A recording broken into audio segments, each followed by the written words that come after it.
Welcome our opening act of the afternoon, it's Paul!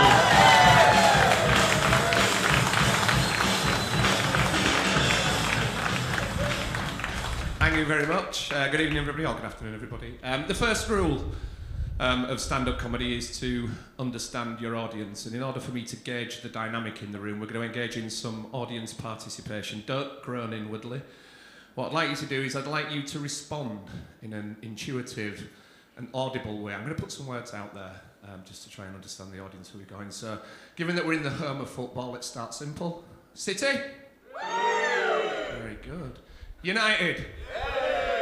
I didn't actually think we'd have any Leeds fans in, so that's really reassuring. Let's dial it up a bit. The Tory party. Fuckers. And a little bit of a curveball. Bankers. Very poetic. Rhyme them. From that I've been able to deduce that if you are a Tory voting banker from Leeds, you might as well call it a day. So ladies and gentlemen, thank you very much. I was Paul. But I am a banker, I am from Leeds, I don't vote Tory, but I do look like Michael Gove.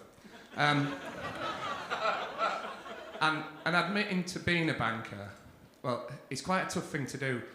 And it's a bit like that moment at your grandma's funeral, 3 weeks after Christmas, when you admit that that particular little cough that you had on Christmas Day was in fact an aggressive form of coronavirus, but you didn't want to say anything because that would have meant you'd have had to stay at home and cook your own Christmas dinner. And I'd just like to make it really, really clear, I wouldn't ever kill my own grandmother. I'd sell her, but I wouldn't kill her. And when I was practicing this routine with her, we got to that part and she said, "What do you mean you'd put me in the cellar?" And I said, no. I said, "I wouldn't put you in the cellar." I said, "I'd sell you. As in, I'd prostitute you. I'm not fucking Joseph Fritzl." But that's the kind of crazy shit that's coming out now about coronavirus. The best way not to catch coronavirus is not to test for it. Genius. And that's where the NHS were going wrong.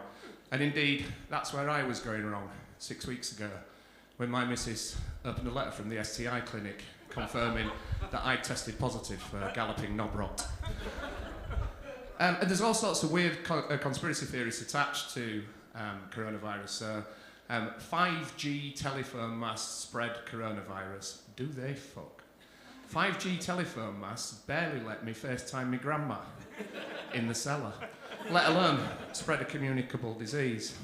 And there's all sorts of other weird conspiracy theories. We get introduced to conspiracy theories from a very, very, very early age. So most boys at the age of 13 get told that masturbation makes you blind. And I've really personally struggled with that until I got these new glasses and now I can see perfectly. But conspiracy theorists all over the world were probably cock a hoop at what's been happening in America recently with the shooting down of balloons and unidentified flying objects. And I watched the live stream of the Chinese balloon thing, and it was a bit boring, really. It was just kind of a big white disc floating about until they shot it down. And I thought, how much more interesting would that have been if they'd used balloon shapes or balloon animals? And what would have been even better is if they'd used a shape or an animal that you relate to the country from whence the balloon came. So in this instance, it was from China. So they could have made the balloon to look like a giant panda or a bat. But back to being a banker.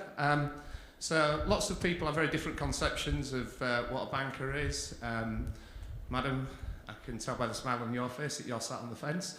I think you're sat there thinking, bankers, they're a bit suave, quite sophisticated, probably got loads and loads of money.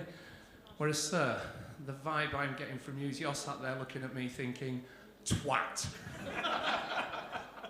And the reason people have different misconceptions about bankers is it's because all to do what they see on the news or on films like The Wolf of Wall Street, which portrayed the decadent excesses of American bankers. And lots of people will come to me and say, "Paul, is it true? Is that what it's like? Is it all wild office parties and dwarf tossing?" And I can say, yes, yeah, it is pretty true, actually. Yeah, we do have wild office parties, though I have never, ever tossed a dwarf, either through the air or in any other way. And in fact, my best mate, Hercules, is a dwarf. And before the pandemic, he was earning loads of money working as a little strippogram, doing hen parties and everything. But then work dried up. And now, like many dwarves, he struggles to put food on the table.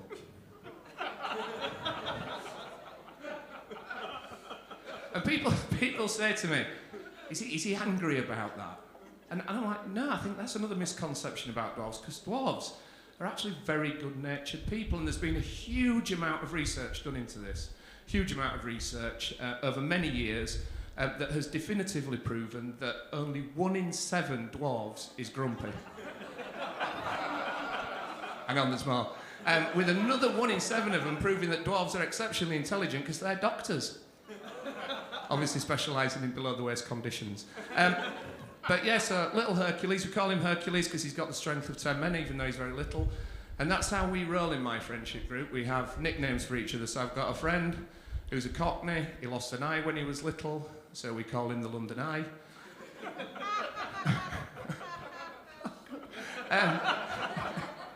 And then I've got another friend, my best friend. We call him, well, he's called Albert Kirkley, so we call him Hot Dog Jumping Frog. Right, now I've traipsed all the way over from Leeds every week for the last 8 weeks. I've sat in the freezing cold because Dave's too tight to turn the central heating on to write that joke. I'm now going to break the second rule of comedy, which is when a joke's died, don't ever explain it. So if you're a millennial, you might as well sit this out, but I am going to explain that last joke. And I am going to encourage a little bit of audience participation if you fancy it, okay? So my best friend is called Albert Kirkley, okay? And his nickname is Hot Dog Jumping Frog, Albert Kirkley.